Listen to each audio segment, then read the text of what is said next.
पहला काम तो आपने ये करना है कि गाड़ी के फ्यूल टैंक को कभी भी लबालब फुल नहीं करवाना। उससे नुकसानात ये होते हैं कि आपकी पेट्रोल जो है, जैसे आजकल गर्मियाँ चल रही हैं तो टम्परेचर 40-45 डिग्री सेंटीग्रेड के आसपास होता है। पेट्रोल का बॉइलिंग पॉइंट है 35 से 70 डिग्री सेंटीग्रेड। तो ये जो टैंक के अंदर आप फ्यूल डलवाएंगे वो मेटालिक टैंक के होता है, तो ये एक्सपैंड करेगा। एक्सपैंड करता हुआ अगर बहुत ज़्यादा ये आपने भरवा दिया है नको नक तक, तो क्या होगा, ये ओवरफ्लो करके बाहर आ जाएगा। आपके गाड़ी के इर्द गिर्द सारा पेट्रोल पड़ा होगा। किसी ने अगर कोई सिगरेट लगाई, लाइटर जलाया, तो आपकी गाड़ी को आग लगने का खदशा है। दूसरा, कीमती पेट्रोल है, इतना महंगा पेट्रोल ज़ाया हो रहा है। और तीसरी चीज़ यहाँ पे आप ये करवा रहे हैं कि एनवायरनमेंट को ख़राब कर रहे हैं।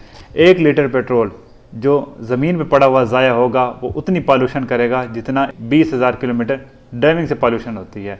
और अगर यही पेट्रोल आपकी गाड़ी के ऊपर गिरेगा तो उसके पेंट को ख़राब करेगा।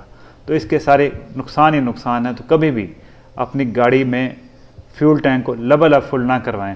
जब नोज़ल के ऊपर सेंसर लगा होता है वो जब बता देता है कि टैंक फुल हो गया तो उसी पर ही रुक जाए।